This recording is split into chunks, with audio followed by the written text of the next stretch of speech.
बरसती गिरि शिखरों पर रहते हैं। वर्षा ऋतु में कठिन परीक्ष तरुतल रह कर सहते हैं। तथा शिशिर हेमंत काल में बाहर भू पर सोते हैं। वंद साधु ये वंदन करता दुर्लभ दर्शन होते हैं। गुरु दुर्लभ दर्शन होते हैं। ओम रूम निर्यापक श्रवण पूज मनीषी योग सागर जी मनिंद्राय शशंग गुणानगर गौरव पूज मनीषी निष्कम सागर जी गुण सागर जी पूज्य मुनि श्री निरोग सागर जी, निर्मोह सागर जी, निरामय सागर जी, निर्भीक सागर जी, मुनीन्द्राय अनर्घ पद प्राप्ताय अर्घ्यम निर्वपामीति स्वाहा। नमोस्तु मर्चि, नमोस्तु नमोस्तु। बोलो अतिशयकारी कुंडलपुर के बड़े बाबा की, गुना के अतिशयकारी 23वें तीर्थंकर श्री पारसनाथ भगवान की, गुना के समस्त मंदिरों के मूल नायक भगवंतों की, बजरंगगढ़ के मूल नायक श्री शांतिनाथ कुंतनाथ अरनाथ भगवान की, आचार्य गुरुदेव श्री विद्यासागर जी, समय सागर जी, गुना में विराजमान पूज्य योग सागर जी महाराज सहित समस्त मुनिराजों की, पूज्य निरोग सागर जी महाराज की खुशियाँ अपरंपार हैं, आनंद अपार है। आओ हमरे योग सागर जी तुम्हारी जय जयकार है। खुशियाँ अपरंपार है, आनंद अपार है। आए हैं श्री निरोग सागर जी तुम्हारी जय जयकार है। तुम्हारी जय जयकार है, तुम्हारी जय जयकार है। आओ हमरे योग सागर जी तुम्हारी जय जयकार है। जय जयकार हो रही है 4 तारीख से। धन्य है हम सब का पुण्य जो पूज्य महाराज श्री का सानिध्य पाकर निरंतर ज्ञान की गंगा में अवगाहन कर रहे हैं। आज पूज्य महाराज श्री के सानिध्य में हम कार्तिकेय अनुप्रेक्षा नामक महान ग्रंथ का स्वाध्याय करने का सौभाग्य प्राप्त करेंगे। सबसे पहले जिनकी कृपा से ये सब हो रहा है उन आचार्य महाराज के समक्ष दीप प्रज्वलन करने के लिए मैं आवाज़ दे रहा हूँ। बाहर के अतिथिगण बहुत सारे आए हैं। कुछ महाराज श्री योग सागर जी महाराज और मुनि संघ के दर्शनार्थ वहाँ पर हैं। श्री चक्रेश कुमार जी छिंदवाड़ा वाले अशोकनगर से, एवं रमेश चंद जी आगर वाले विदिशा से, एवं बहुत सारे जो अतिथि आए हैं कृपया आएंगे। और साथ में विशेष रूप से आमंत्रित कर रहा हूं उन्हें जिन्होंने त्रिदिवसीय कार्यक्रम जो 7, 8 और 9 तारीख को इसी महावीर भवन में होगा, उसमें 700 मुनिराजों पर जो उपसर्ग हो रहा है और उस उपसर्ग निवारण के रक्षार्थ रक्षाबंधन महाविधान के माध्यम से एक एक परिवार 100 श्रीफल चढ़ाने का सौभाग्य प्राप्त करेगा। और उन 100 श्रीफल चढ़ाने वालों में सभी मंदिरों के धर्म रक्षा शिरोमणि के रूप में, एक बार फिर सुन लें, धर्म की रक्षा कौन करेगा? हम करेंगे, हम करेंगे, क्योंकि आप सब ही मिलकर धर्म और धर्म को धारण करने वालों की रक्षा कर सकते हैं। ये ऐसा विधान होगा जिसमें मुनिराजों पर हस्तिनापुर में जो दीक्षा जो वहाँ पर उपसर्ग हुआ है उसका निवारण होगा। उसमें 7777 रुपये की राशि के माध्यम से प्रत्येक जिनालय से धर्म रक्षा शिरोमणि के रूप में सभी जन आएंगे। और उसमें कुछ नाम हमारे पास आए हैं, उनके नाम ले रहा हूं, कृपया पधारें और दीप प्रज्वलन करने का सौभाग्य प्राप्त करेंगे। कामनी ट्रेडर्स परिवार गुना, श्री सुनील कुमार जी, संजय कुमार जी, समस्त अनिल कुमार जी कामनी ट्रेडर्स परिवार, मोतीलाल जी, हरीश कुमार जी दूधई परिवार, ताली बजा दो। 7777 रुपये में उन्होंने भावना भाई है, हम 6वां हिस्सा उनका प्राप्त कर सकते हैं। श्री सुमत कुमार जी भीमराज परिवार, प्रवीण कुमार जी, राहुल कुमार जी दीपाली मसाला परिवार, रतन चंद जी, सुरेश चंद जी, सचिन जी, दर्श जैन जैन कलेक्शन परिवार, शुक्लाल जी, वीरेंद्र कुमार जी, राजेंद्र कुमार जी, विनोद कुमार जी, महावीर कुमार जी, अजय जी, चौधरी ब्रदर्स परिवार, टेक चंद जी, राजकुमार जी, अनिल कुमार जी, पवन कुमार जी, विनोद कुमार जी, बरखेड़ा परिवार, श्री धनपाल जी, मोनिल जैन, समस्त आरोन परिवार, जनेन्द्र कुमार जी, संजय कुमार जी, महिम तीर्थ, समस्त बजरंगगढ़ परिवार कृपया पधारें। और 8 पुण्यार्जक जिन्होंने 7777 रुपये की राशि में 100 श्रीफल अर्पित करने का सौभाग्य प्राप्त किया है। कृपया दीप प्रज्वलन करें और साथ में आज बेही परिवार शास्त्र दान करने का भी सौभाग्य प्राप्त करें। अंतर ज्ञान की ज्योत जला दो, मेरा मुझसे मिलन करा दो।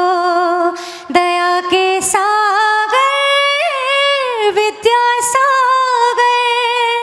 विद्यासागर पथ दिखला दो, विद्यासागर पथ दिखला दो। जिनवाणी जगमैया जन्म दुख मेट दो, जिनवाणी जगमैया जन्म दुख मेट दो। जन्म दुख मेट दो, मरण दुख मेट दो। जिनवाणी जगमैया जन्म दुख मेट दो। बहुत बोलो द्वादशांग जनवाणी माता की, कार्तिकेय अनुपेक्षा नामक महान ग्रंथ राज की, आचार्य कार्तिकेय स्वामी की। चलते हैं पूज्य मुनिश्री निरोग सागर जी महाराज हमारे समक्ष विराजमान हैं। उनके युगल पावन चरणों में उपस्थित विशाल जन समुदाय की ओर से सत नमोस्तु अर्पित करते हुए प्रार्थना करते हैं अपनी अमृतमयी वाणी की चिंतन की धारा से हमें उपकृत करने की कृपा करें। नमोस्तु नमोस्तु नमोस्तु महाराज श्री। देवादिदेव मूलनायक चिंतामणि पार्श्वनाथ भगवान की, चतुर्विंशति तीर्थंकर भगवंतों की, आचार्य प्रवर्षी स्वामी कार्तिकेय महामुनिराज की, संत शिरोमणि आचार्य भगवंत गुरुदेव श्री विद्यासागर जी महामुनिराज की, परम पूज्य आचार्य प्रवर श्री समय सागर जी महामुनिराज की, ज्येष्ठ श्रेष्ठ निर्यापक श्रवण मुनि श्री योग सागर जी महामुनिराज की, 3 कमनों कोटि महामुनिराजों की, पूज्य मुनि श्री निरोग सागर जी महाराज की, मुनि संघ की। परसों, कल तो क्लास लगी नहीं थी, परसों की कक्षा में पूज्य ज्येष्ठ महाराज द्वारा आपको 18 नातों की कथा सुनाई गई होगी, सुनी थी आपने, जिसमें 3 प्रमुख पात्र थे।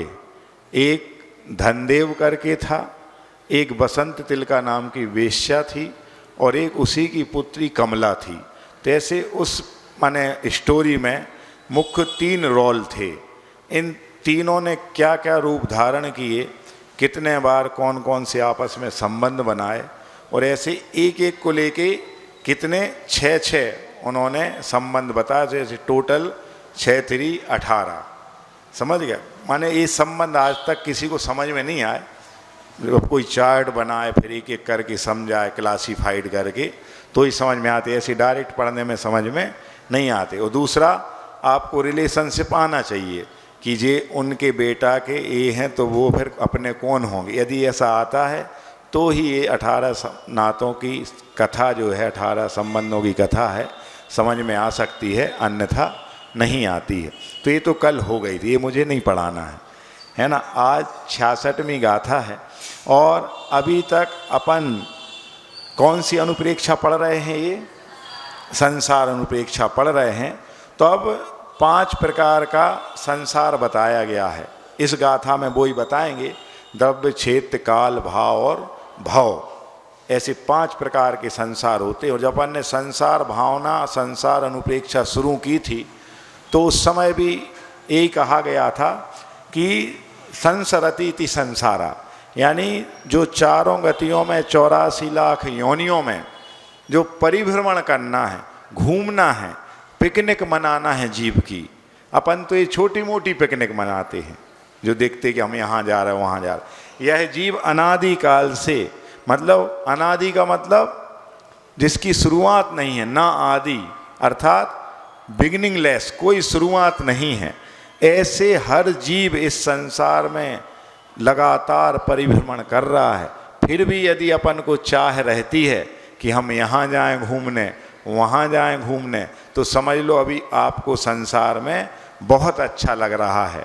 और यदि आप इन सब चीज़ों से बोर हो गए हैं, आपको ये लगने लगा है कि ये परिभ्रमण भगवान कब रुके, कब ये संसार में भटकना समाप्त हो जाए, कब हम भी आप जैसे उस आत्मस्वरूप को प्राप्त कर पाएँ, कब हमें वह जिनगुण की संपत्ति प्राप्त हो। इस हेतु से यदि हम सचेत रहते हैं तो जरूर हमारा संसार कम हो सकता है, अन्यथा अनादिकाल से घूम रहे हैं और अनंत काल भी लग सकता है मुक्ति होने में। ये अपने भावों पर निर्भर है। ये भावनाएं पूज्य कार्तिकेय महाराज ने इसीलिए लिखी क्योंकि बड़े बड़े अध्यात्म ग्रंथ, चाहे समाचार हों, चाहे पंचास्तिकाय हो, चाहे नियमसार हो, ये ग्रंथ सबके समझ में नहीं आते हैं। तो उन्होंने 12 भावनाओं को ऐसे रूप में लिखा कि इसमें सब वर्णन आ जाएगा जैनिज्म का, लेकिन भाषा बहुत सरल उन्होंने बनाई। और अभी तक अपन कितनी भावनाएं पढ़ चुके हैं इतना ही पता नहीं है। टोटल 12 भावना की ये किताब है। इनमें से अपन ने कितनी भावनाओं को कंप्लीट कर लिया है? 2 को कर लिया। कौन कौन सी? अनित्य और असरण या अध्रुव बोलते, अनित्य को अध्रुव भावना भी बोलते हैं। तो अध्रुव और असरण भावना, ऐसी 2 भावनाएं कंप्लीट हो चुकी हैं। और तीसरे नंबर पे है संसार अनुप्रेक्षा या संसार भावना, ये अभी चल रही है। ये उन दोनों की तुलना में इसमें विवरण ज़्यादा था। तो आज अपन को 66वें नंबर की गाथा पढ़नी है। इसमें वह 5 प्रकार का संसार जो बताया है उसके बारे में वर्णन कर रहे। तो अपन इस गाथा का उच्चारण करते हैं। संसारो पंचविहो दब्बे खेते तहेव कालेय भव भवणो य चौथो पंचमो भाव संसारो। अर्थ क्या हुआ इसका? संसारो पंच बिहो, बिहो मतलब विधि, विध। तो संसार 5 प्रकार का है। कौन कौन सा है? दब्बे माने द्रव्य संसार, खेते यानी क्षेत्र संसार, तहेव अर्थात वह ही और भी, कालेय मतलब काल संसार, और कौन सा है? भव भमणो यानी भवरूपी संसार, या चहुत्तो, ये 4 हो गए। और पंचमो भाव संसारो, और 5वां है भाव संसार। तो इस प्रकार से कितने हो गए? द्रव्य, क्षेत्र, काल, भाव और भव। और इन सब में लगाना है क्या? संसार या परावर्तन या परिवर्तन, कुछ भी लगा सकते। तो क्या हो जाएंगे नाम? द्रव्य परिवर्तन, क्षेत्र परिवर्तन, काल परिवर्तन, भाव परिवर्तन और भव परिवर्तन, या संसार लगा दो तो द्रव्य संसार, क्षेत्र संसार, काल संसार, भाव संसार और भव संसार। ये तो केवल अभी नाम संज्ञा बताई जाए कि 5 होते हैं।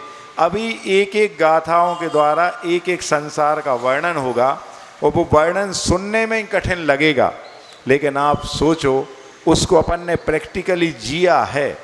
अभी जब पढ़ेंगे कि ऐसा एक भी पौद्गलिक वर्णना नहीं बची जिसको हम सब ने, अकेले हमने नहीं, अपन सब जितने लोग संसार में हैं उन सब ने अनंतों बार उसी पौद्गलिक वर्णाओं को ग्रहण किया, फिर छोड़ा, फिर नवीन वर्गणाएं जो नहीं ग्रहण की थी, अभी पढ़ेंगे पूरा। ऐसा ही संसार का वर्णन है जिसको पढ़ के ही अंदर से भीति उत्पन्न हो जाती है, डर लगने लगता है कि आखिर है ये क्या माजरा है, क्या ये होता कैसे होगा। लेकिन इस सब को तो अपन यहाँ थ्योरिटिकल पढ़ेंगे, लेकिन प्रैक्टिकली हम सब ने इस संसार में रह के इसको जिया है और अभी भी जी रहे हैं। अभी थोड़ी मुक्त हो गए अपन, अभी भी किसका कितना संसार है ये अभी भरोसा नहीं है। इतना पक्का है कि जिसने एक बार भी अंतरंग से यदि 2 प्रतिमा भी ले ली, पंचम गुण स्थानवर्ती देशव्रती अणुव्रती भी हो गया और उसने संलेखना पूर्वक मरण कर लिया, तो बस 8 भव से ज़्यादा उसको इस संसार में नहीं लगेंगे। ज़्यादा से ज़्यादा 8 बार और जन्म लेना पड़ेगा। 8वीं बार तो माने अंतिम भव होगा उसका। ये पक्का रिजर्वेशन है कि 2 प्रतिमा का कितना महत्व है। और यदि मुनि बन गए फिर तो कहना ही क्या है। तो बस एक ही रास्ता है, वो है मोक्ष मार्ग। उस पर यदि आप आ जाओ तो आपका संसार अधिकतम 8 भव और उत्कृष्ट से 2 भव। कैसे? एक ये भाव चल रहा है, एक मरेंगे संलेखना पूर्वक मरण होगा, तो नियम से स्वर्ग जाएंगे, मोक्ष नहीं जाएंगे। क्यों? इस कली काल पंचम काल में मोक्ष नहीं होता यहाँ से भरत ऐरावत क्षेत्र से। तो फिर जाएंगे देवगति में, तो एक भाव हो जाएगा और देवगति से च्युत होंगे, पुनः मनुष्य का भाव धारण करेंगे और मुनि बन के तपस्या करके सिद्ध बन जाएंगे। कितना सरल उपक्रम है, कोई कठिनाई लग रही इस चीज में? कुछ भी कठिन नहीं है। यदि आप चाह लो ना तो हर चीज सरल है, और यदि नहीं चाह रहे हैं, उस तरफ मन ही नहीं लगा रहे हैं, तो हर चीज कठिन है। समझ में आ रही ना बात? किसी उसने कहा, बुद्धिजीवी ने, वैज्ञानिक ने क्या कहा, उन्होंने कहा कि इंतजार करने वालों को उतना ही प्राप्त होता है जितना कोशिश करने वाले छोड़ दिया करते हैं। नहीं आई समझ में? नहीं आई? इंतजार करने वालों को उतना ही प्राप्त होता है जितना कि कोशिश करने वाले छोड़ दिया करते हैं। तो भैया महत्व किसका है? इंतजार का नहीं है। आप इस चीज का इंतजार मत करो कि वो चतुर्थ काल आएगा, उस काल से मुक्ति हो सकती है, उसी काल में हम व्रत लेंगे, अणुव्रत लेंगे, दीक्षा लेंगे। अभी पंचम काल में तो मुक्ति है ही नहीं, तो हम चतुर्थ गुण स्थान में रह के भी मरेंगे तब भी हम स्वर्ग जाएंगे।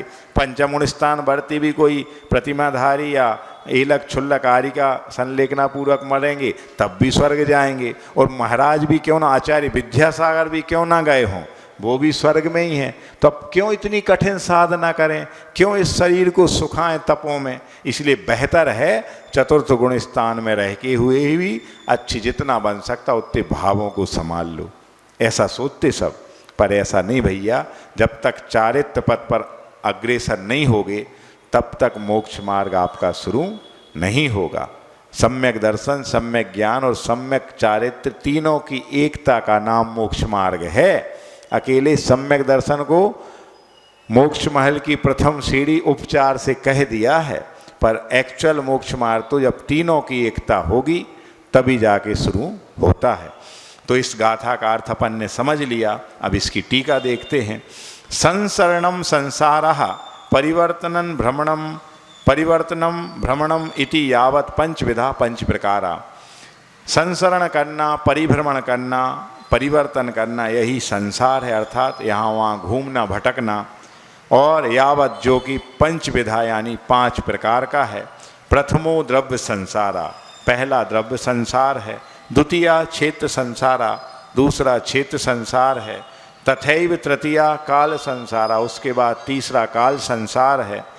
पुनः चतुर्थो भव भ्रमणा भव संसारा, और पुनः चौथा जो है वह भव भ्रमण रूप भव संसार है।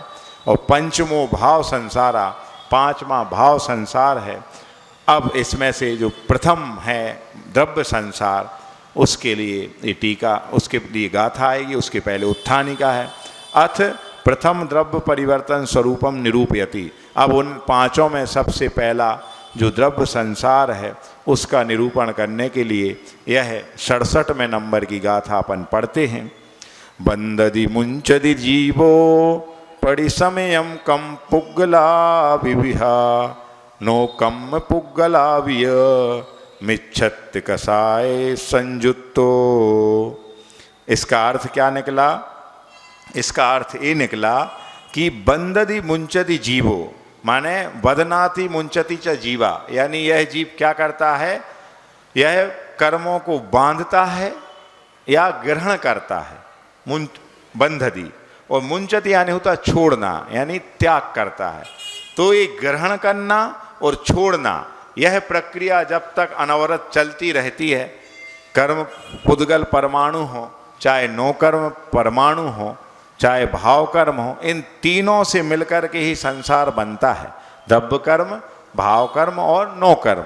तो जब तक ये पौद्गलिक वर्गणाओं का, नो कर्म वर्गणाओं का एक ग्रहण होता है और छोड़ना होता रहता है और ये लगातार क्रम परंपरा चली रहती है, तब तक संसार है। और जब हम ग्रहण करना रोक देते हैं और छोड़ते छोड़ते जाते हो, सब छूट जाते हैं, कर्म, नो कर्म और भाव कर्म, तो कर्म से रहित अवस्था विप्र मोक्षो मोक्षा, सबसे विमुक्त हो जाना ही क्या है?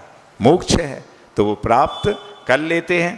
तो बधनाति मुंचति च जीवा प्रति समयम कर्म पुद्गलान विविधान। एक समय एक क्षण ऐसा नहीं। और आपको बता दूं मैं, अपन इन घड़ियों के द्वारा एक सेकंड को मापते हैं, मिली सेकंड को माप लेते हैं, माइक्रो सेकंड को नाप लेते, नैनो सेकंड नाप लेते। लेकिन अपने जैनिज्म में, जैन आगम में जो समय कहा है वह समय क्या, इस घड़ी के एक सेकंड में असंख्यात समय हो जाएंगे, अनकाउंटेबल, है ना, मूवमेंट्स। किसके अनुसार? जैनिज्म के अनुसार। बहुत छोटे रूप में उन केवली भगवान के उस केवल ज्ञान में इतना सूक्ष्म विवेचन होता है। सोचो आप, सारे साइंस फेल हैं। कौन से साइंस के आगे? बीतराग विज्ञान के आगे। क्यों? जितने भी ये विज्ञान चल रहे संसार में, ये सब रागमय लोगों के द्वारा प्रतिपादित हैं, जहाँ मेरा तेरा लगा हुआ है, जहाँ पक्ष विपक्ष होता रहता है। लेकिन वो वीतरागी भगवान, तो नाम ही है वीतरागी, जो बीत चुके हैं राग द्वेष मोह से, उनको किसी से कोई वास्ता नहीं है, उनको केवल और केवल कल्याण मात्र। और आपने पता है कि भगवान की 3 विशेषता होती हैं। एक तो वो सर्वज्ञ होते हैं, एक बीतरागी होते हैं, और एक हितोपदेशी होते हैं।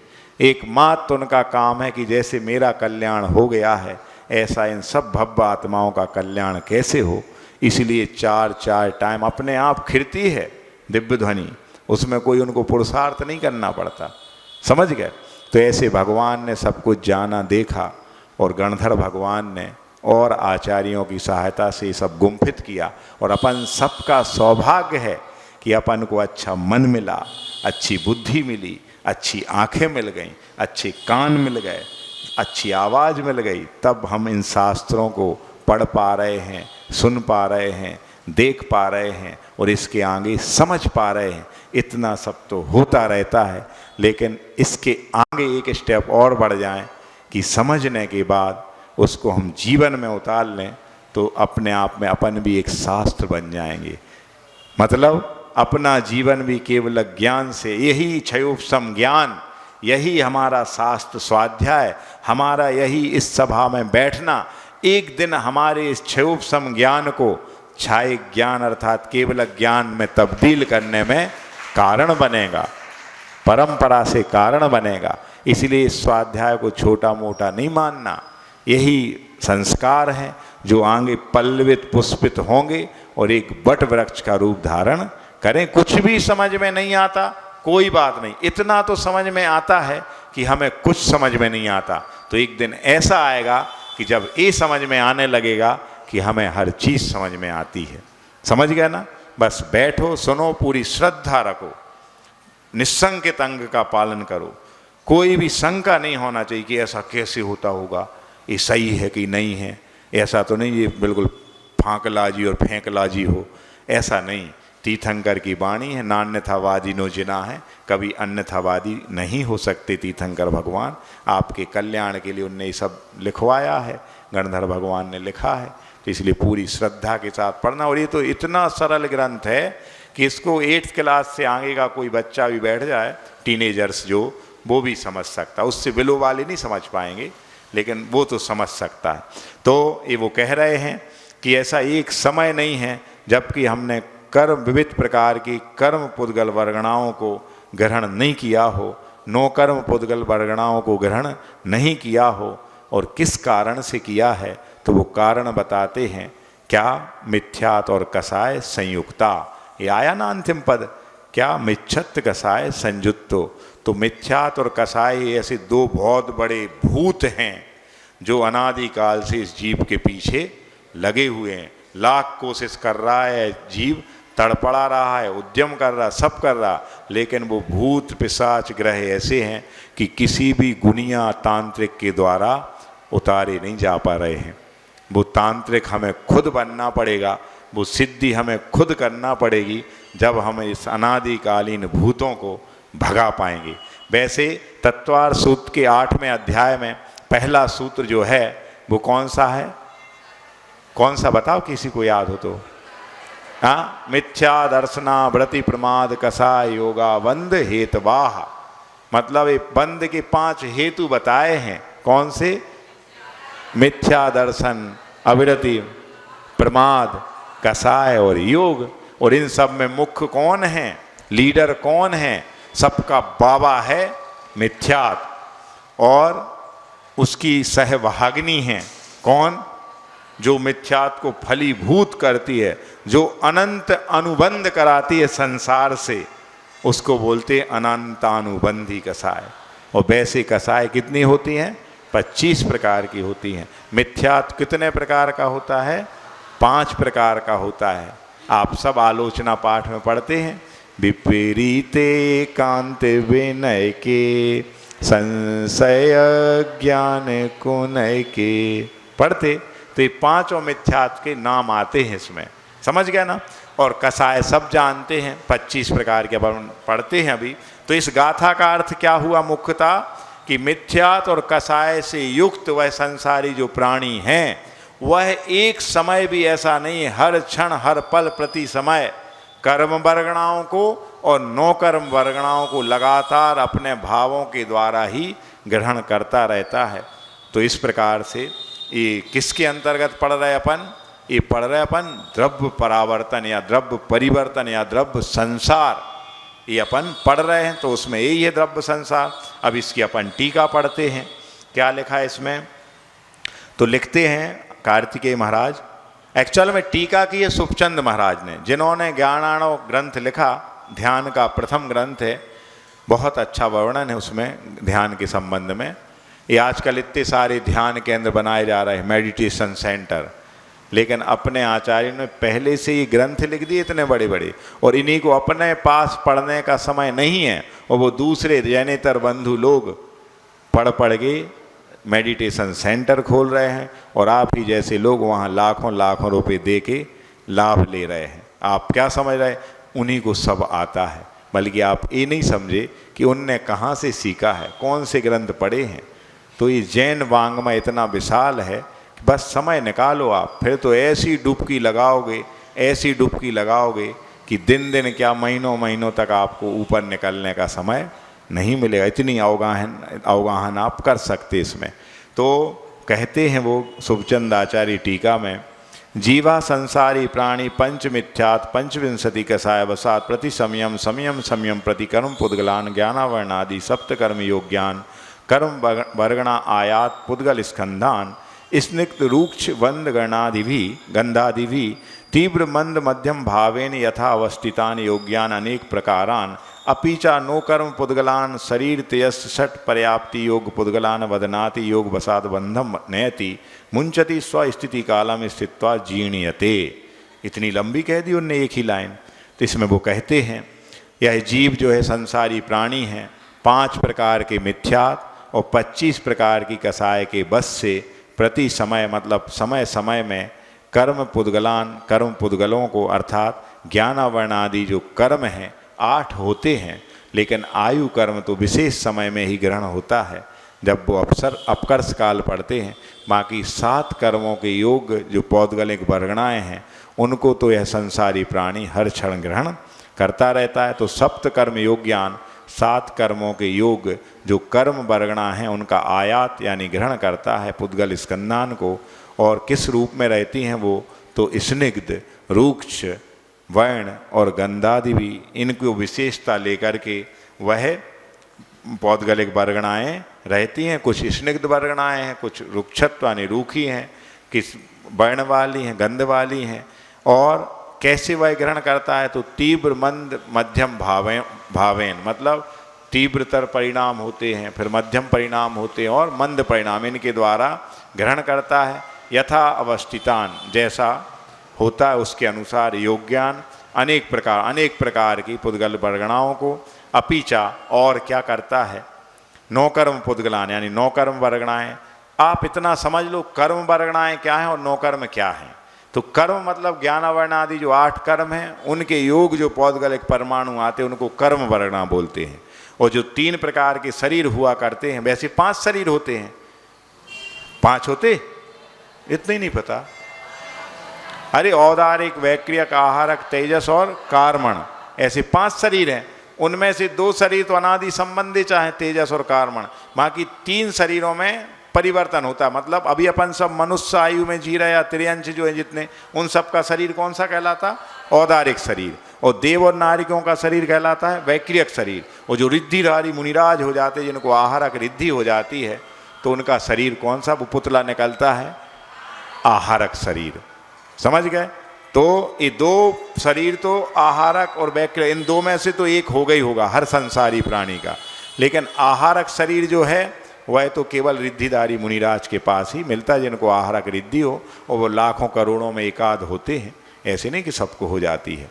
तो इन 3 शरीर और 6 पर्याप्तियां हुआ करती हैं। पर्याप्तियां ने उस चीज को पाने की शक्ति विशेष का नाम है पर्याप्ति। तो 6 पर्याप्तियां कौन सी होती हैं पता है किसी को?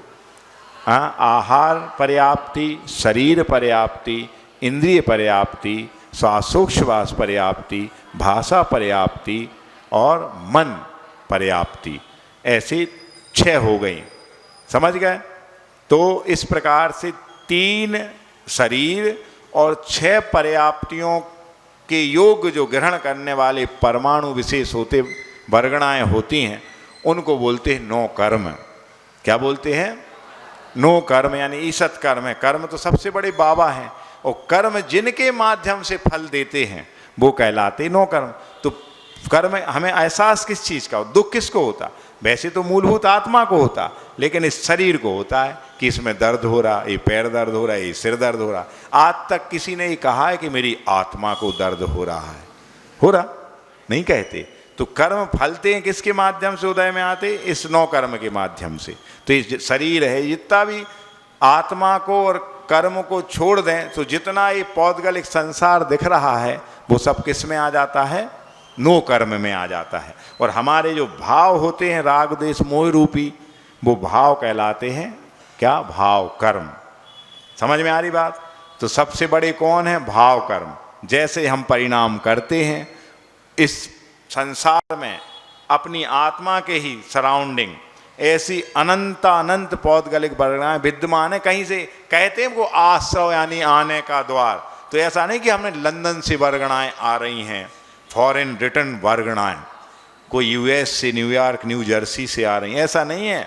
इसी आत्मा के चारों ओर, इसी आत्मा के पास ही वो पौद्गलिक वर्गणाएं हैं, जिसको विश्रोप सब चय बोलते हैं। वो उम्मीदवार जो कैंडिडेट वर्गणाएं हैं वो तैयार हैं कि आप भाव करो तो, और हम तुरंत अटैक करेंगे आप पे। और वो जाके वर्गणाएं क्या होती हैं? आत्मा के साथ एक क्षेत्र अवगाह कर लेती हैं।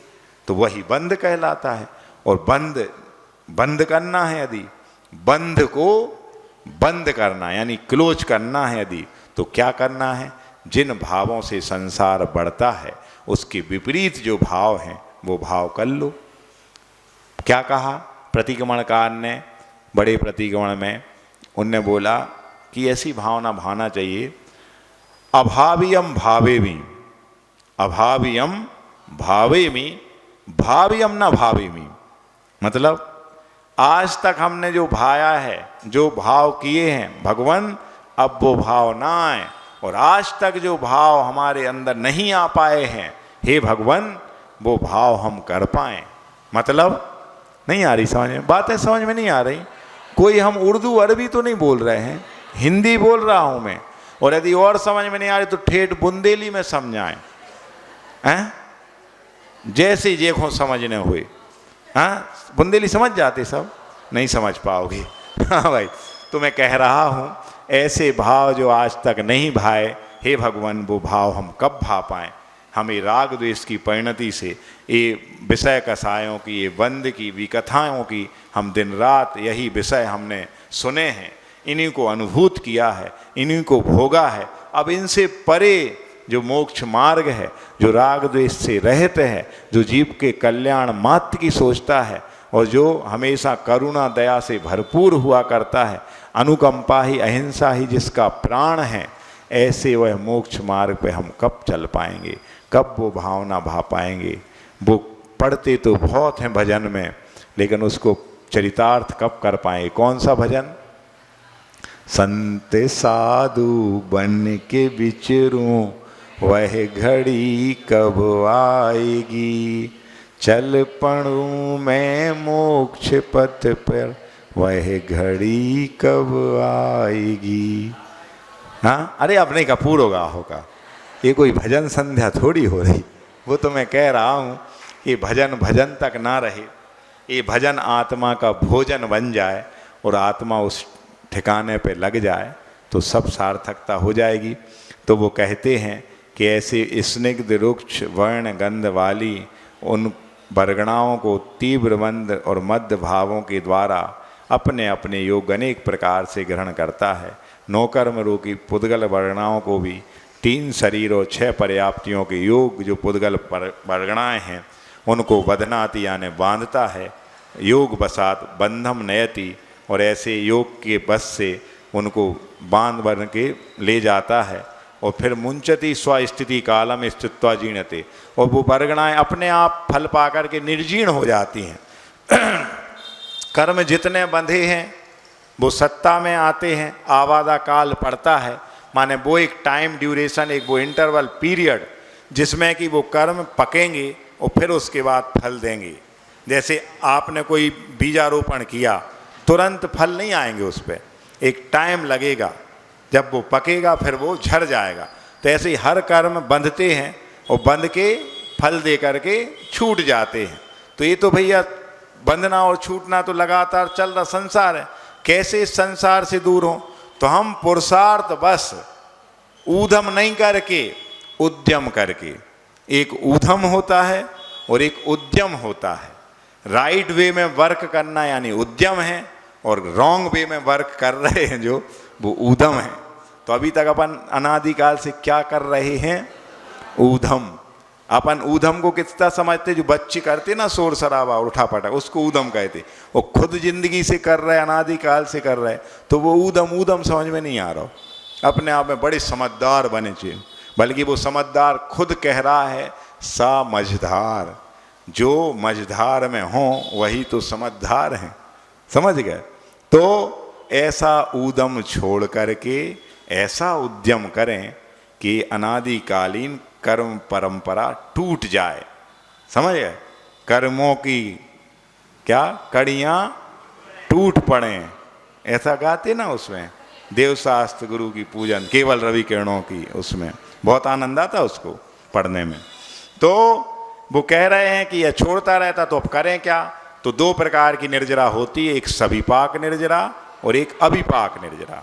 पहली सबके होए नहीं कुछ सरे काज तेरा, और दूजे करे जो उद्यम करके, ऊधम करके नहीं, दूजी करे जो उद्यम करे के मिटे जगत फेरा।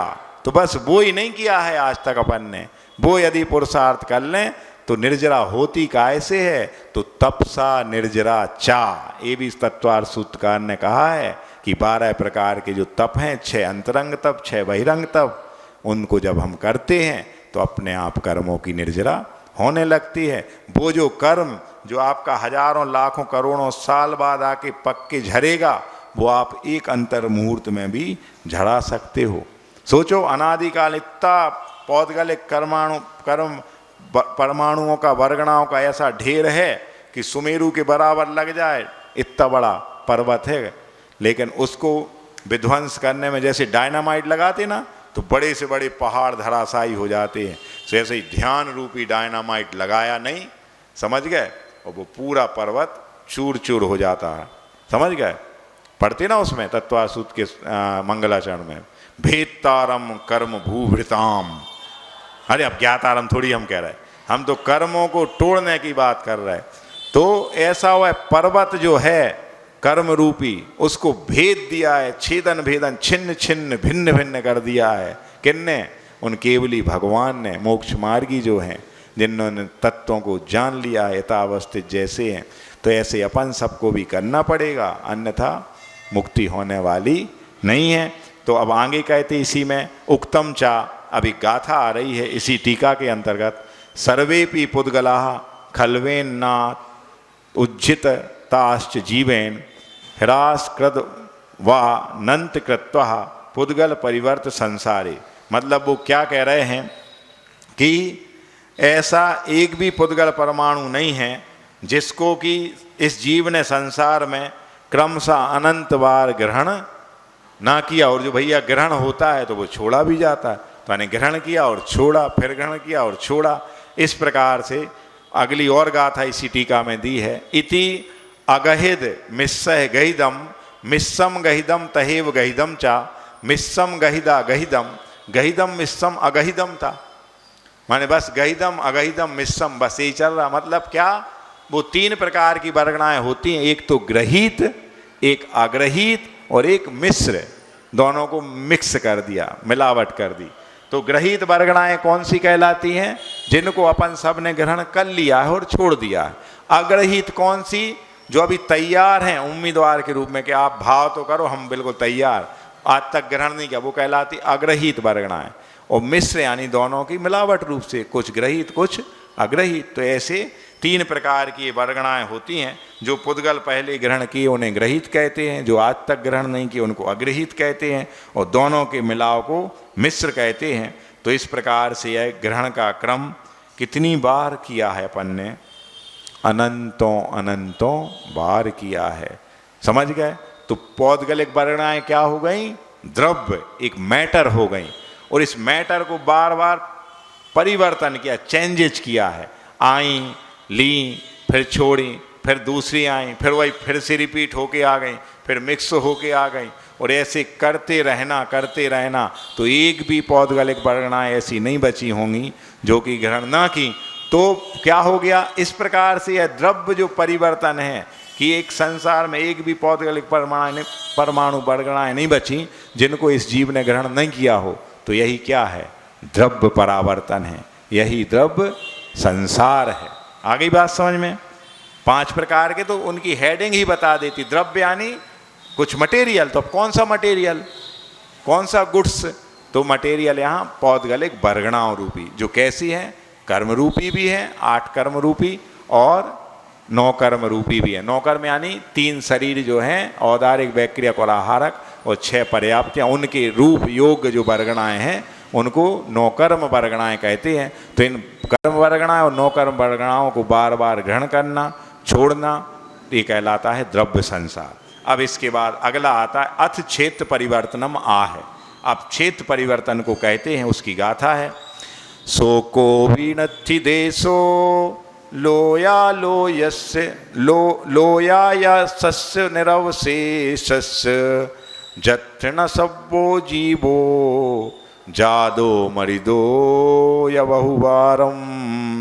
क्या कह रहे हैं? अब ये क्षेत्र परिवर्तन कह रहे हैं कि सा को अपि नास्ति देशा, वह ऐसा कौन सा वह देश है, कौन सा नहीं देश है, कौन? लोक अलोकस्य निरवशेष, माने लोकाकाश और अलोकाकाश। बाकी अलोकाकाश में तो नहीं जाता जीव, लोकाकाश में ही रहता है। पर उनने लिखा है ऐसा कि यहाँ पर ऐसा लोकाकाश में, लोकाकाश लिखा है। लोकाकाश मतलब जहाँ 6 द्रव्य पाए जाते हैं, और अलोकाकाश कौन सा कहला? जिसमें केवल आकाश द्रव्य पाए। तो यहाँ लोकाकाश से लिख रहा है, मतलब ऐसा लोकाकाश का एक भी प्रदेश ऐसा नहीं, निरवशेषस्य यानी शेष नहीं रहा, यत्र न सर्वा जीवा जाता मृतस्य बहुबारम, जिसमें यह जीव ने जन्म और मरण, वो भी कितने बार? बहुबारम यानी बहुत बार, अनेक बार ना किया हो।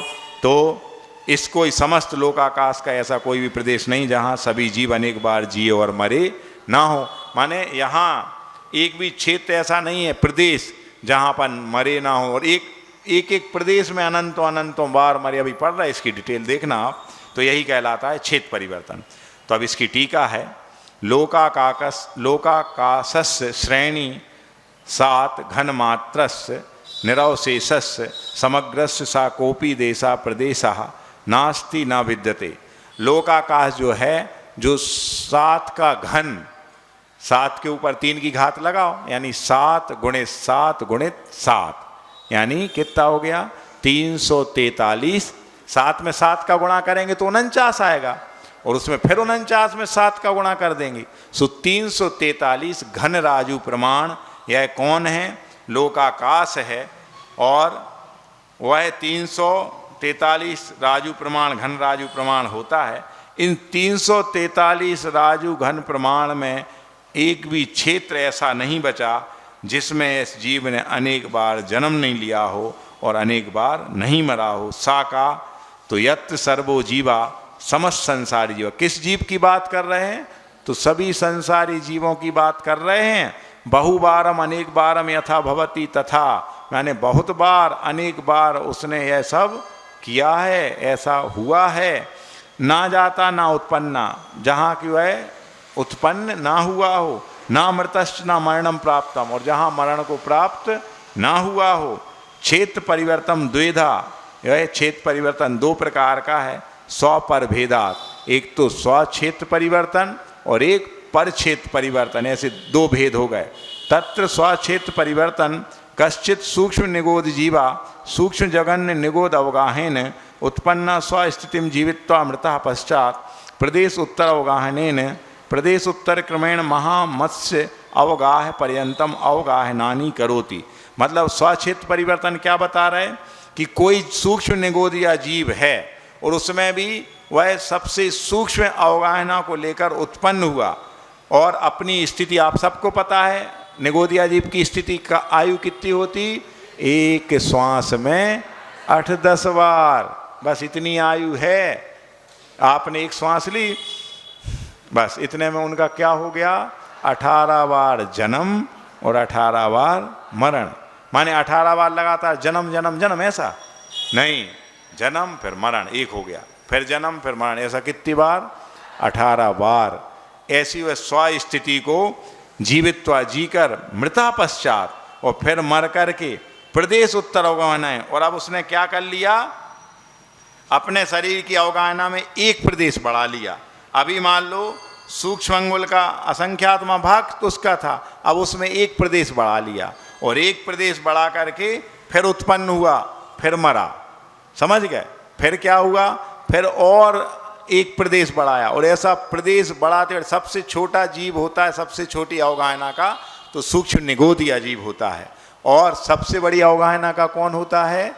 स्वयंभू रमण जो समुद्र है ना, उसमें जो महामत्स्य पाया जाता, बहुत बड़ी मछली, जिसको क्या बोलते, इसका नाम क्या है? तंदुल नहीं, तंदुल तो होता चावल जो उसके कान में बैठा रहता। राघव मत्स्य, राघव, समझ गए? एक तरफ राघव किसको कहते हैं? रामचंद्र जी को, और एक तरफ उस मत्स्य को कह रहा है। समझ गए? तो वो क्या करता है? इतनी अवगाहना उसकी इतनी बड़ी, कितनी बड़ी पता है? 1000 योजन तो लंबा है, 500 योजन चौड़ाई है उसकी और 250 योजन मोटाई है। समझ गए? और यदि ये योजन छोटा योजन नहीं है, महायोजन है जी।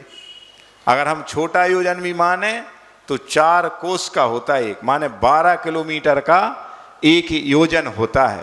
तो अगर छोटा योजन भी मान लें तो 12,000 किलोमीटर तो वो लंबा है। अपने भारत देश की जम्मू कश्मीर से लेके कन्याकुमारी तक जो लंबाई है मार्ग की, वो लगभग 3,500 किलोमीटर है। कितनी? तो ऐसे कितने भारत समाज हैं? कम से कम 3.5 भारत, 3 भारत उसकी अवगाहना में समा जाएंगे। अब कोई सोचे आधुनिक विज्ञान पढ़ने वाला विद्यार्थी, ऐसा हो तुझेगा हैं? ऐसा कहूँ जी, हमने तो अभी तक देखी भेल, सबसे बड़ी भेल मछली होती है और वो ज़्यादा से ज़्यादा 50 मीटर लंबी होती है, 100 मीटर लंबी होती है। ये तो 12,000 किलोमीटर की बातें कर रहे हैं। ऐसा हो तुझेगा? और अगर होता है तो दिखना चाहिए, वो सैटेलाइट में आना चाहिए। सैटेलाइट के बाप में नहीं आ सकता। का है कितना लाइट सेट कर लो, सैटेलाइट काम न करे होते पे। क्यों? एक राजू प्रमाण है मध्य लोक तिर्यक में, और एक राजू के अंतिम जो समुद्र है जहाँ की यह मध्य लोक समाप्त हो जाता है, वहाँ पर पड़ता है कौन? यह स्वयंभू रमण समुद्र। और कैसा है पता है? कैसा है? जितने सारे द्वीप समुद्रों का विस्तार है उससे भी कई गुना ज़्यादा इस स्वयंभू रमण समुद्र का विस्तार है। समझ गए? किलोमीटर क्या, योजन क्या, महायोजन क्या, राजू क्या होता है आप सोचो। तो मध्य लोक तिर्यक लोक एक राजू, तिर्यक मतलब ऐसे तिरछे में फैलना। तो इस प्रकार से यहाँ पर ये बताया जा रहा है। तो वह महामत्स्य की अवगाहना पर्यंत अवगाहना को धारण करता है। तो इस प्रकार से क्या हो गया, स्वच्छेद परिवर्तन। अब कितनी बार शरीर को धारण किया फिर छोड़ा, और एक एक प्रदेश बढ़ाते बढ़ाते कहाँ वहाँ महामत्स्य की अवगाहना। तो यह कहलाता स्वच्छेद परिवर्तन। इसके बाद अगला आता है कौन सा, परछेद परिवर्तन। तो उसमें क्या कह रहे हैं, परछेद परिवर्तन में कि टीका में कह रहा है, परछेद परिवर्तन तो सूक्ष्म निगोदो अपर्याप्त का सर्व जगन अवगाहन शरीरा लोक मध्य अष्ट प्रदेशान स्वशरीर मध्य अष्ट प्रदेशान कृत्वा उत्पन्ना क्षुद्र भव कालम 1/18 जीवित्व अमृता। मतलब परछेद परिवर्तन क्या कह रहा है कि कोई सूक्ष्म अवगाहना जगन अवगाहना का धारक सूक्ष्म निगोदिया लब्ध पर्याप्त तक जीव सबसे छोटी अवगाहना को लेकर के लोक के मध्य में जो 8 प्रदेश हैं, उन 8 प्रदेश को सेंटर बना करके अपने शरीर के 8 मध्य प्रदेश बनाकर उत्पन्न हुआ। और फिर पीछे वही जीव ने क्या किया, उसी स्थान पर सा एव पुनः तेन एव अवगाहनेन द्विवारम त्रिवारम एवं यावत घनांगुल असंख्ये भाग बारम तत्रैव उत्पन्नम पुनः एक एक प्रदेश अभी अधिक भावेन सर्वम लोकम 340 अधिक 63 यानी 343 रज्जु प्रमाणम स्वजन्म क्षेत्र भावम नयति इति परछेद। अब माने दूसरे प्रकार से समझा रहा है कि अभी तक तो उसने क्या किया था, अपनी अवगाहना में एक एक प्रदेश बढ़ाते बढ़ाते राघव मत्स्य की अवधारणा तक पहुंचा था। अब वो यहाँ कह रहा है कि वह सूक्ष्म घनांगुल के असंख्यात्म भाग बार क्या शरीर लेकर के एक बार उसी अवगाहना से, अभी अवगाहना नहीं बढ़ा रहा, उसी अवगाहना को लेकर 2 बार 3 बार और कब तक घनांगल के असंख्यात में भाग बार एक एक प्रदेश को बढ़ाते बढ़ाते सर्वलोक में जब तक वह नहीं फैल जाता है 343 राजु घन प्रमाण में, जब तक वह कहलाता है परक्षेत्र परिवर्तन। तो ये उक्तम चा सब्बम्मी लोय खेते कमसो तम नत्थी जम ना उच्छिन्नो उग्गाह नाउ बहुसो हिंडंतो खेत संसारे। अर्थात उनने कह दिया, क्या कह दिया कि समस्त लोक में ऐसा कोई क्षेत्र नहीं है जहाँ पर क्षेत्र रूप संसार में परिभ्रमण करते हुए अनेक अवगाहनाओं को लेकर यह जीव उत्पन्न ना हुआ हो और मरण को प्राप्त ना हुआ हो, ऐसा एक भी क्षेत्र नहीं बचा है। तो इस प्रकार से ये क्षेत्र परिवर्तन भी हो गया और हमारा भी क्षेत्र परिवर्तन अब होने का समय आ गया है ना। हाँ, रक्षाबंधन पर्व आ रहा है जो कि आप सबको पता है। चलन में तो एक भाई बहन भाई को बांधती है राखी और ये सब चलता है, एक दूसरे का रक्षा सूत्र। लेकिन ये पर्व की शुरुआत कब से हुई, तो हस्तिनापुर वो नगरी जहाँ अकंपनाचार्य आदि 700 मुनिराज साधना रत थे, वहाँ बलि नमूची प्रहलाद आदि ने, बृहस्पति आदि 4 मंत्रियों ने उनको उपसर्ग किया था। पूरा बाड़ी लगा करके आग जलाई थी, विभिन्न विभिन्न सड़ी गली वस्तुओं को डाल करके, और उन सब महाराजों पर उपसर्ग हुआ था। और विष्णु कुमार मुनिराज ने वह उपसर्ग आज के माने रक्षाबंधन के दिन दूर किया था। और तभी से सबने सौगंध खाई थी कि अब मुनियों की रक्षा करना हमारा परम कर्तव्य है।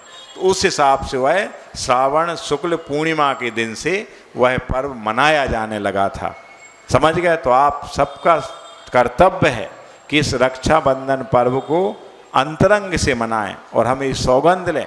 आज कितनी कितनी विसंगतियां देखी जा रही हैं, कितने एक्सीडेंट हो रहे हैं साधुओं के, तो अपनी लापरवाही है। आज हम सिक्योरिटी लेके चलें, आज हम हर पुलिस थाने को खबर करें तो पूरी सिक्योरिटी गार्ड साथ में चलेंगे, ट्रैफिक कंट्रोल होगा तो कभी एक्सीडेंट नहीं होगा। और यहाँ भी रहते हैं तो अभी बैयावृत्ति के समय है, सुबह टाइम दीर्घ शंका को जाते जंगल, जब गिने चुने लोग रहते हैं। भैया आप सबका कर्तव्य है, जब आपने आमंत्रण दिया है, बार बार निवेदन किया था आचार्य समय सागर जी को, तब जाके उन्होंने ज्येष्ठ निर्यापक श्रमण को आपके यहाँ भेजा है और आप उसका लाभ नहीं उठाओ भैया, तो काहे का रक्षाबंधन। समझ गए। और रक्षाबंधन पे रक्षाबंधन विधान होता, 700 अर्घ चढ़ाए जाते हैं। तो जैसा अभी अंकल जी कह रहे थे, एक एक परिवार चाहे तो 7700 रुपये में बोली लेकर के 100 श्रीफल चढ़ा सकते हो। और सौभाग्य रहे, जितने श्रीफल चढ़ाओगे उतना श्रीफल पाओगे, श्री यानी लक्ष्मी रूपी फल। और एक दिन वही अंतरंग और बहिरंग लक्ष्मी जो मिलती तीर्थंकरों को वो अपन को भी मिल जाएगी।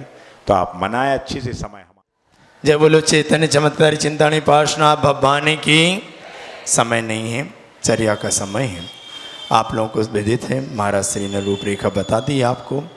ये सच है कि पर्व ऐसा पर्व है जिसे मेरे और आगम के हिसाब से देखा जाए तो खुशी रूप में कभी मनाया नहीं जाता, क्योंकि इस दिन ऐसा हुआ था जो शायद अपने जैन आगम के इतिहास में काले दिन माने जाते हैं। ऐसा आज तक ऐसा नहीं हुआ कि इतना घोर उपसर्ग और इतना भयंकर उपसर्ग कभी किसी मुनिराज पर हुआ हो। और एक नहीं 700 मुनिराजों पर उपसर्ग हुआ। क्या स्थिति रही होगी, कथा आपको 3 दिन सुनने मिलेगी। वैसे जो ये दिन चल रहे हैं अभी, ये वही दिन हैं जब उस समय 700 मुनिराजों पर उपसर्ग चल रहा था हस्तिनापुर में। और आज अपन 7 दिन का विधान तो नहीं कर पाते, तो 3 दिन में उन मुनिराजों के प्रति अपने श्रद्धा भाव और एक भाव और धर्म रक्षा मुनि रक्षा का भाव लेकर वह अर्घ समर्पित होने हैं। मात्र 700 अर्घ होंगे, 3 दिन में 700 अर्घ समर्पित होंगे। और एक राशि रखी है 7777। ये परिवार को 100 अर्घ चढ़ाने का सौभाग्य प्राप्त होगा। और सुबह ये बात रखी तो लगभग 9 नाम मेरे पास आ चुके हैं, 9 नाम हो चुके हैं। और जिसको भी भाव ना हो, कमी भाव की हो सकती है लेकिन द्रव्य कम नहीं पड़ेगी, ये ध्यान रखना। देखते हैं हम गुना में कि कितने ऐसे भाव बनाने वाले होंगे जो धर्म की रक्षा के लिए, मुनि की रक्षा के लिए एक श्रीफल समर्पित करेंगे। मैं उन 9 परिवारों को आमंत्रित कर रहा हूँ जो आज सुबह जिन्होंने नाम लिखे थे। एक नाम और आ चुका है। मैं पहले कामनी ट्रेडर्स परिवार अध्यक्ष जी के परिवार सुनील जी आदि यदि यहाँ पर हों, आए गुरु चरणों में श्रीफल समर्पित करें। मोतीलाल जी, हरीश कुमार जी दूधई वाले जो हमेशा तत्पर रहते हैं दान में। तीसरा मैं ज़्यादा पूरे नाम नहीं, सुमित कुमार जी भीमराज परिवार, यदि मेरी आवाज़ सुन रहे हो आगे आकर श्रीफल समर्पित कर आशीर्वाद प्राप्त करें। प्रवीण कुमार जी, राहुल कुमार जी, दीपाली मसाला, रतन चंद जी, सुरेश चंद जी, सचिन जैन, जैन कलेक्शन। हाँ आइए सुरेश जी, बहुत बढ़िया समर्पित परिवार हैं। शुक्लाल जी, बीरेन कुमारी, राजन कुमारी, विनोद कुमार जी, चौधरी ब्रदर्स परिवार, श्री टेकचंद जी, राजकुमार जी, अनिल कुमार जी, पवन कुमार जी, विनोद कुमार जी, बरखेड़ा परिवार, धनपाल जी। हमारे पास जो शुद्धि में ये नहीं है, ध्यान रखते हुए। धनपाल जी, मोनिल जी, आरोन परिवार और जिनेन्द्र कुमार जी, संजय कुमार जी, महेम तीर्थ, बजरंग गढ़वाला परिवार, त्रिमूर्ति कॉलोनी। मुझे सभी कॉलोनियों से नाम चाहिए हैं, त्रिमूर्ति हो, बासुपुर जिनाला हो, छोटे मंदिर हो। और एक नाम और हमारे सुनील जी, छतरपुरिया परिवार। जोरदार ताली बजाएं इनके लिए। और यदि किसी का भाव बन रहा हो जल्दी शीघ्रता से अपने नाम दे दें। हमें अधिक से अधिक नाम चाहिए, मात्र 7777 में। यदि कोई भाव बना रहा हो जल्दी शीघ्रता से आ जाएं। हाँ, सुनील कुमार जी, निखिल कुमार जी परिवार आ जाइए। और कोई भाव बना रहा हो, लगभग जितने ज़्यादा नाम होंगे उतना ही आनंद इस विधान में आने वाला है।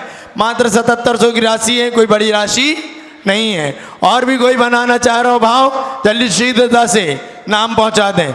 सब पुरुष वर्ग से ही नाम आ रहे हैं, महिला वर्ग कोई भी अरिहंत भैया को नहीं मनाना चाहता।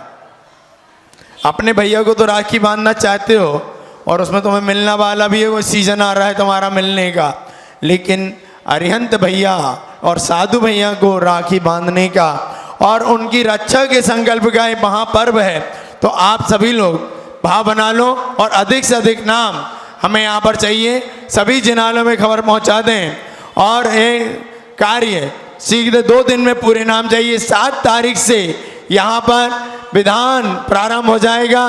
प्रथम दिवस पर 300, दूसरे दिवस पर 300 और अंतिम दिवस 100 अर्घ समर्पित होकर यह सौभाग्य आपको मिल रहा है। और आज सौभाग्य दशमी है, बड़ा पर्व है। और यदि आप लोग चाहें तो अपना भाव बना सकते हैं। चलिए, चर्या का समय हो रहा है और